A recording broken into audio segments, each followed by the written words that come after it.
Whenever there's a natural disaster, thousands of homes across Sydney's west lose power, with repair crews struggling to keep up with demand. But now new technology is being trialled to detect problems before they happen. In floods, storms, bushfires, often the first thing cut off is power.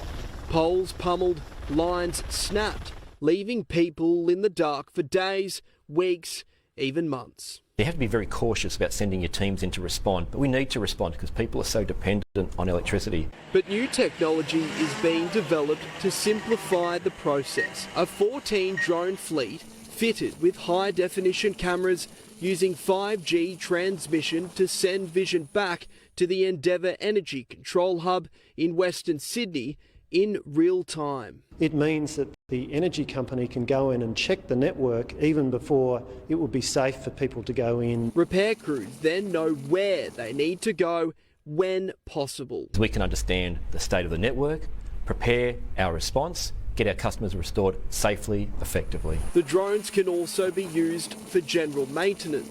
With the advantage of artificial intelligence, we can actually have the computers study our network better than the human brain can and identify faults in our network before they happen. We can fix it before there's an issue. The 5G pilot program is still in its testing phase, but with more bad weather on the horizon, it's a race against the clock to get these drones up before the next natural disaster hits and potentially protect Western Sydney's power supply for years to come.